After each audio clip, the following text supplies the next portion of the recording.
Hey there folks, welcome to the channel. I'm glad you could make it. In today's episode, we're going to be making an incredible Spanish sausage from the Basque country known as Txistorra. You know I love the Spanish chorizo, and the Txistorra is a very special type of chorizo that's long, thin, and fast cured. It does use several types of Spanish paprika, which gives it its signature flavor, and it's quite possibly one of the reasons why I enjoy this sausage so much. Let me show you how it's made. What kind of meat are we going to be using for this Spanish Txistorra? Well, it looks like we've got a little pork back fat that has already been cubed up. We're also going to be using some pork belly. That's what this is. And then I've got a beautiful piece of pork shoulder. And there we go. I will have a recipe link with all the details in the description box below. As always, we want to prepare the meat and just cut it up into pieces that are small enough for our grinder. Depending on the size grinder you have, you can do big chunks, big strips. I like the knife work, so I generally do small cubes.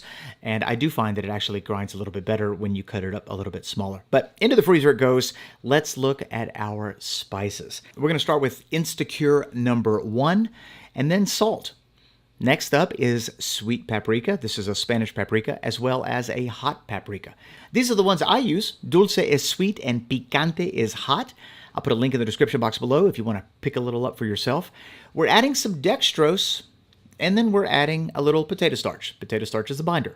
The dextrose is a simple sugar that helps feed the starter culture, which will ferment our salami. Let's not forget about the minced garlic, and we're done. So let's set that to the side and look at our starter culture. Now, you could use whatever starter culture that you want that's intended for Mediterranean style, salami. I'm going to go through the ones I have here and pick out one I think will be good for this. We're going to be using SM194. Other acceptable starter cultures are TSPX, Flavor of Italy, or FLC at lower temperatures. We're just going to put a tiny bit into some distilled water. And once again, the link in the description box will have all the details to this recipe. So once we put a little bit of that starter culture into the distilled water, we're going to let it sit at room temperature for 30 minutes. That's going to wake up the culture and get it ready to be used. I like to store my starter cultures when I'm not using them in a vacuum seal bag. This one's from the sausage maker. And I also place them in the coldest part of the freezer. I suggest you do the same. Okay, that's going to stay at room temperature. We're going to set it to the side because I think our meat is now partially frozen, and it is. The temperature of the meat should be between 32 and 34 Fahrenheit before we grind it on a 6mm plate.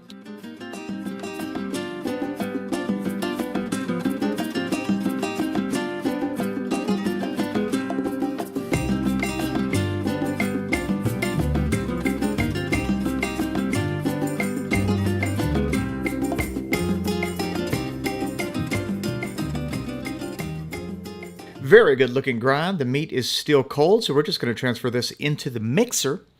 If you're going to be mixing this, no matter which way you do it, make sure your meat is at least 1 degree Celsius or 34 Fahrenheit. Let's add our starter culture. Notice we're putting this in first, and we're going to mix this around for 5 to 10 seconds. We just want to make sure that that starter culture is well incorporated before we move on to the next step, which is spices. So we're going to add all of those spices in. And at this point, we're just mixing our meat until we get a beautiful sticky farce. If you're doing it by hand, it may take anywhere from 5 to 10 minutes, maybe even longer, depending on how much you're making. In this KitchenAid, I think it only took about 90 seconds. So once you can get it to stick to the underside of your hand, you are good. No need to overmix this batter. Let's put it into its casing. We're using a 22-24mm sheep casing. We got it from the sausage maker.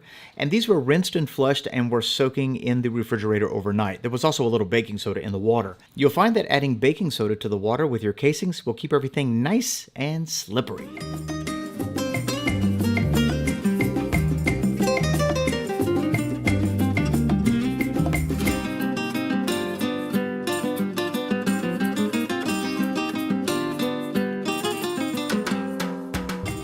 We're going to give the sausage an overall prick with a sausage pricker. And as far as linking the sausage, you can basically do whatever you want, but this sausage is normally not linked. It's usually left in 8 or 12-inch segments. And so what I'm going to do is just kind of rope them off like that, because after it's all said and done, I'm going to cut this up into 2-inch pieces and then fry them up on a skillet, so I'm not too worried about that. It's now time to ferment our sausage. And this is where the starter culture that we added begins to eat the dextrose that we added and releases lactic acid, which lowers the pH. We do have this little sample piece. This was from the hopper, and that's what we're going to use to test the pH of our sausage.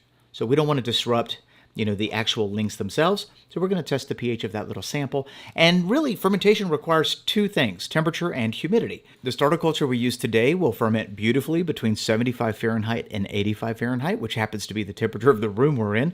So we're just going to leave it in this room, and the cling film is going to cover that sausage, and that's going to help maintain that humidity. So right there, we've got the right humidity, we've got the right temperature, and this sausage can begin fermenting. You can place this sausage in an oven with a light on, you could do it sous vide, you could put it in an ice chest with a seed mat, like one of those heating mats. It doesn't matter. As long as you have the appropriate temperature and the appropriate humidity, your sausage will ferment beautifully. So let's recap. When it comes to fermenting with SM194, keep the temperature between 75 and 85 Fahrenheit, or 23.8 and 29.4 Celsius, and a 90% or higher humidity. The target pH is going to be 5.0 to 5.2, and from my experience with this starter culture, it normally happens in less than 24 hours. So you're going to want to kind of manage how you ferment based off of that information. I generally check the pH starting at around the 17-18 hour mark, and then I continue to check until we hit our target pH. This particular sausage is usually cold smoked, and you can cold smoke your sausage either at the beginning of the fermentation period or at the end of the fermentation period. It's totally up to you. I sometimes do it on the front end, I sometimes do it on the back end, it doesn't matter, but just make sure your smoking temps are also in the same range as your fermentation temps. So you want to make sure you keep it under 85 Fahrenheit or 29.4 Celsius when you're cold smoking. And you also want to make sure that you maintain a high humidity. Let me show you what I use to keep the humidity high inside my smoker while I'm smoking and fermenting these sausages. We've got some paper towels draped over the side, a little bit of water in that pan, and that's going to help wick out the moisture during the time that we're smoking and fermenting this Txistorra sausage. We actually do this for quite a bit of different sausages. All right, so let's take a look at our sausages. They have been fermenting overnight right here on the counter at room temperature, and I would say the temperature is around 78 degrees. We are going to finish the fermentation process in the smoker. So if you choose to smoke on the front end or the back end, it's completely up to you. There's really no right or wrong answer. Just as long as you have the right temperature and humidity wherever the sausages are, they will ferment properly. Because these are relatively small diameter sausages, you don't want to smoke them too long because they will take on too much of a smoke flavor and it could ruin the Txistorra. So we're only going to smoke these for probably 2 hours, something like that. And then I'll test the pH. As far as the wood goes, I'm using a little oak, a little pecan, but use whatever your favorite smoke wood is. It should be fine. All right, let's close it down. And at this point, we just got to wait. We're looking for a pH drop somewhere between 5.1, 5.2, something like that. You can even go down to 5.0. You just have to remember the lower your pH is, the more acidic your sausage is going to be. And this particular sausage isn't known for being super acidic. So we're just going to go ahead and test it right now. Beautiful looking sample piece. Smells great. And I'm using the Apera Instruments pH meter. And I want to say that a total of about 18 to 20 hours have passed. When I give this a little squeeze, it feels a little soft, so I'm going to guess we're closer to 5.2 based off of experience. And let's see here. Where are we at? 5.17. All right, there we go. Absolutely perfect. So we were shooting for something between 5.1 and 5.2. This is great. I'm going to call this done, and we can now take it out of the smoker and put it into the drying chamber. Now, if you want to have an extended smoke time, what I would do is smoke the sausage at the beginning of the fermentation stage rather than at the end. But like I said, whichever one you choose to do is fine. This is a dry curing cabinet from the sausage maker. Notice we're starting to put some beautiful projects in there. Lemon pistachio salami, all roads lead to Rome. That's going to be amazing. This is a cabinet built specifically for drying meats and cheeses, so it controls the temperature and the humidity, and honestly, it's one of the only cabinets like this on the market. With that being said, it's not cheap, and so it's definitely an investment, but it's an absolutely beautiful dry curing cabinet that does what it's supposed to do. All right, so we're going to hang this in here for just a couple of days. 2 to 4 days. I'm going to probably end up hanging it in there for about 3 days.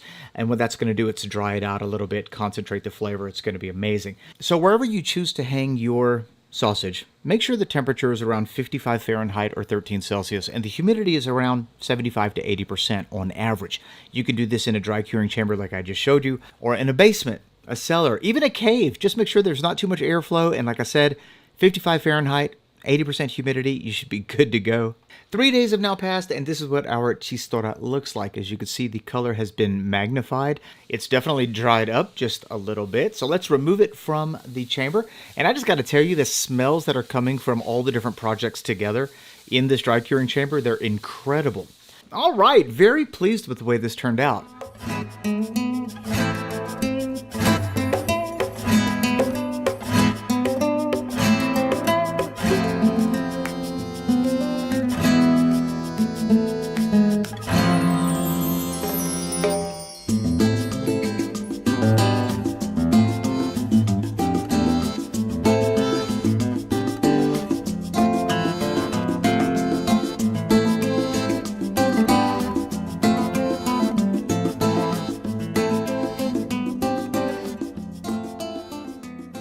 Our Txistorra sausage is ready, and it looks incredible. It smells amazing too.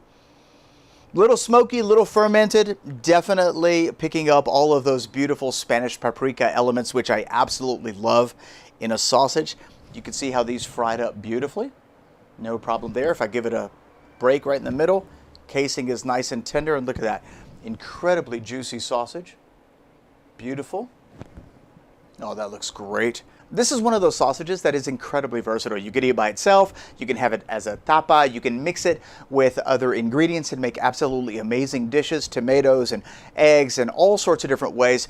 It's going to impart beautiful flavor, not only because the sausage is, smoked and fermented and then cured, so it's already going to be enhanced by itself, but as it renders a little bit of its fat, that fat is going to be incredibly flavorful as well, and it's going to impart that flavor into whatever you cook it. So I am super excited to try this Spanish Txistorra because not only does it incorporate my 3 favorite styles of sausage making, which is smoking, fermenting, and drying, but it just looks freaking delicious.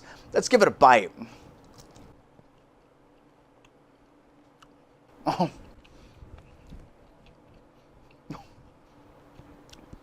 Woo! Esto es delicioso. This is delicious. It is incredibly juicy and super flavorful.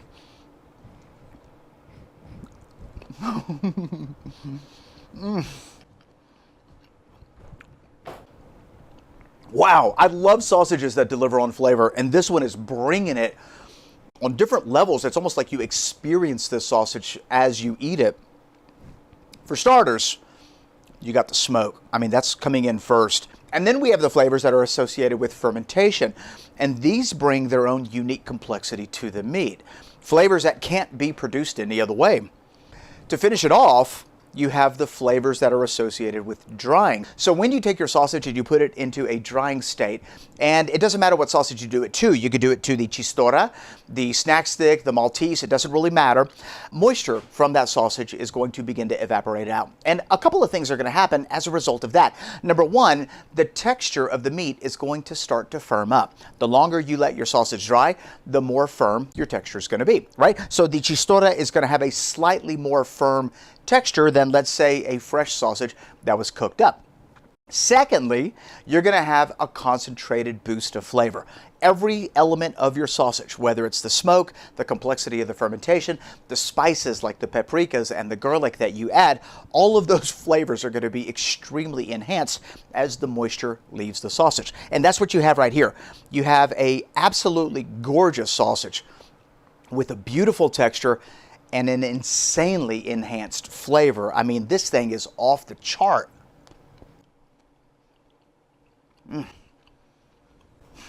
Out of control, amazing sausage. But then again, I also love Spanish paprika. But that aside, it's still an incredible sausage, and I hope you get a chance to make it. I'm going to put a recipe link in the description box below. It's going to have all the different details of what we did to make this incredible sausage. And if you have any questions, leave them in the comments section below.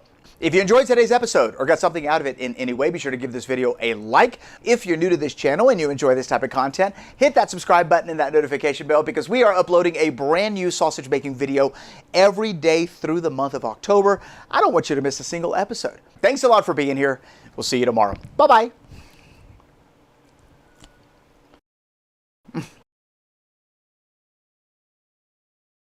So much flavor. And that casing, so tender.